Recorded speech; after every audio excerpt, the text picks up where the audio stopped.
first of all, Coach, 4-0, first time since 2009 for this team. Really, it's, really good start defensively. Just so far, about basically halfway through the season now.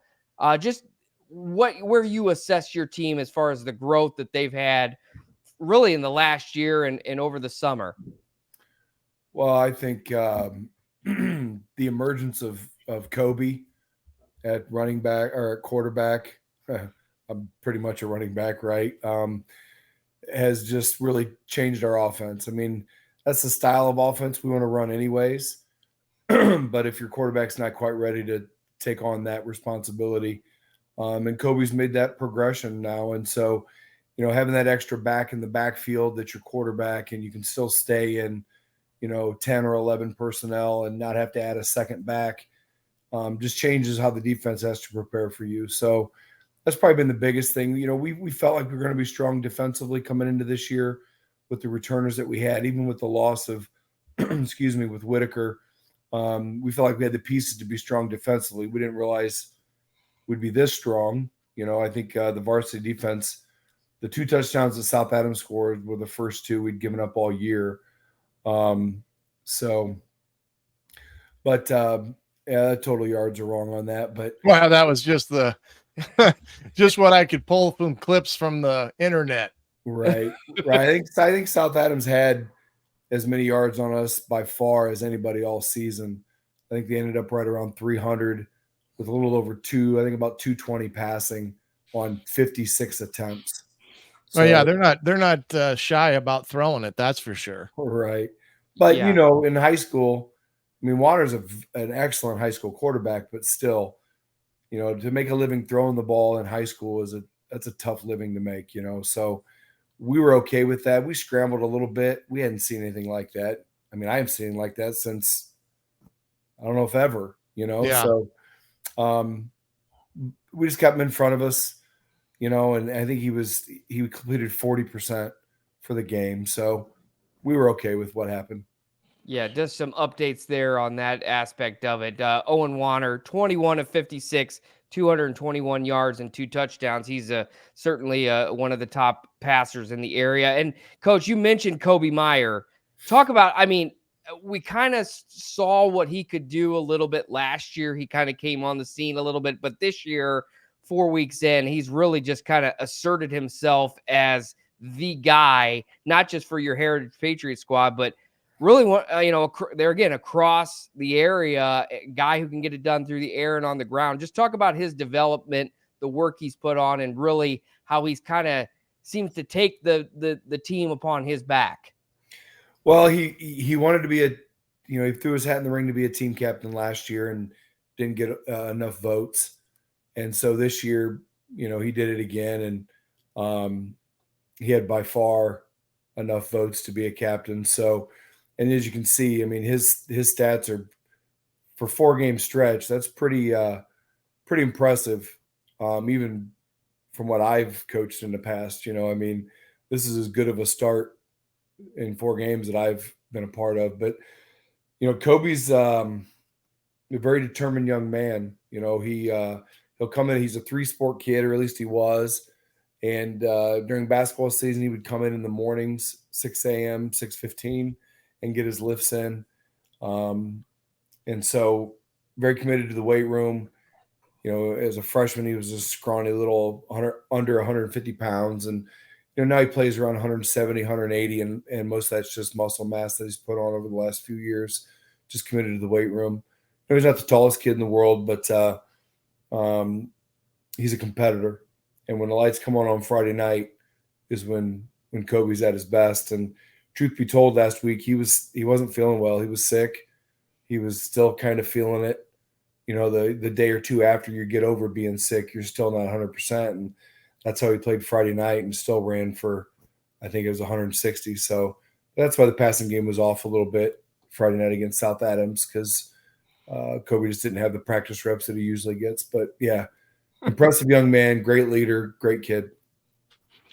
Well, you got, his statistics are darn near 50-50 when you look at it in terms of his attempts and carries, because they're only a differential of 10, but the yardage is 2 yards off. I mean, he's got 653 and 655, which is, I don't know if you can even try to do that and come out that way.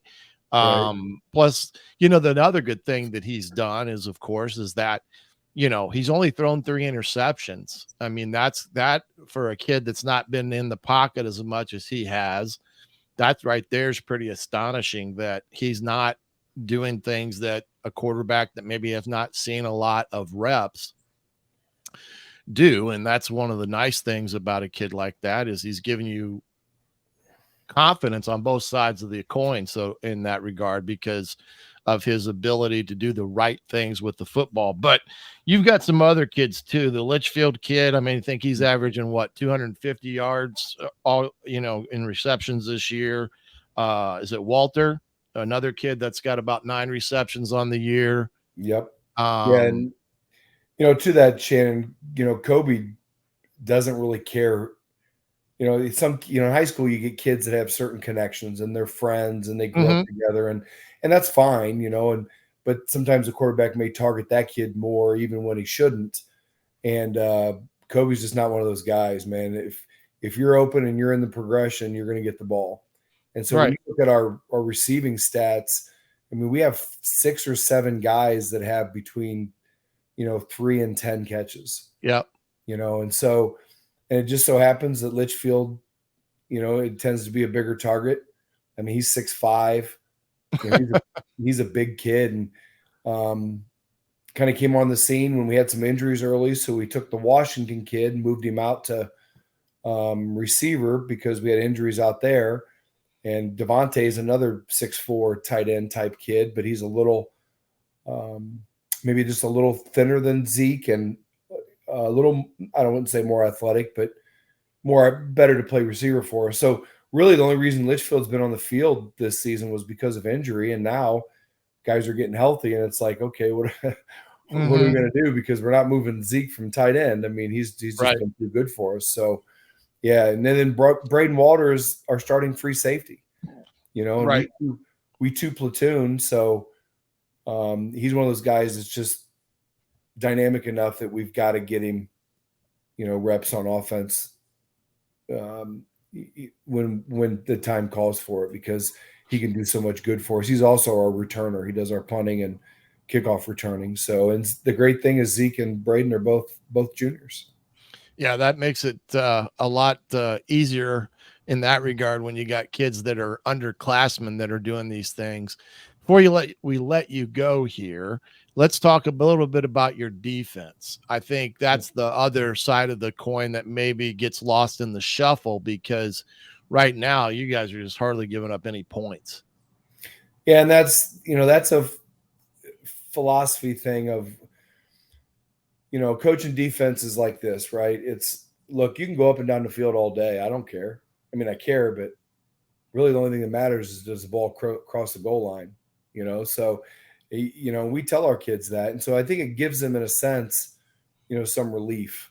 Sure. We don't have to be perfect. We can give up a big play. We can give up big runs. We can give up 300 or 400 yards total offense. But really, at the end of the day, if they don't score, what's the harm? And that's really how Friday night played out with South Adams. You mentioned Kobe's interceptions. 2 of those were in the end zone Friday night. And so in South Adams, was able to throw the ball, and they had a 22-play drive in the second half. A 22-play drive, and they didn't score. I never heard of that one. Yeah.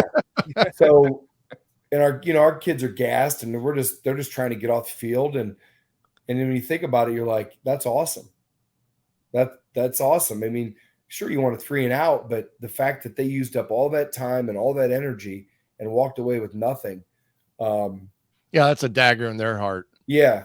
Yeah. And so that's the big thing we preach. And then up front, we've just been really, really strong this year. Logan Teichman is a kind of a freak of a kid. He's 6'4", about 240, just runs lean.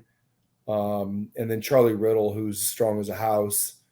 Charlie's also about 6'3", and he plays at about 240. Yeah. And Charlie's a really accomplished thrower on the track team too. So, up front we're strong, and you know how that goes in high school. If you have some linemen that can play, you can be successful. And we have other kids that are good as well. Don't get me wrong, but it starts up front, and those kids do a great job. Well, and the last thing that I will say here is this: the one thing that I've noticed out of your defense, and this is I always preached on defensive football.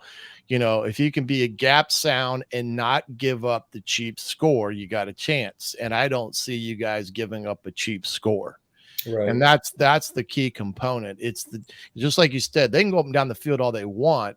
Just don't give them the cheap score when you get out of gap and a kid splits you and goes 80 yards for a touchdown. It was because the guy missed an assignment. Those are the things that kill a defense. If you can play sound defense, gap sound, and not give up the cheap score, you got a chance. And I think that's one thing that you got to feel like your kids are doing for the most part. 100%. I mean, it's all about, what's your run fit, because it's still in high school. That's our number one focus. I mean, number one is don't let them score, but number two is rushing yards against. We just don't want people to run the ball on us, and so far this year we've been very successful at that. The big boy that Fairfield had at fullback that ran for 170 on Goshen ran for 22 on us. The Fleet kid from Woodland, I think, had 32 yards on us. Friday night, South Adams had maybe 70 yards rushing as a team, and Warner was the leading rusher. Yeah. So now, now we've been good up to this point. Now we really find out, right? Now we really find out, are we good against the run? Because AC runs the ball about as well as anybody in the state.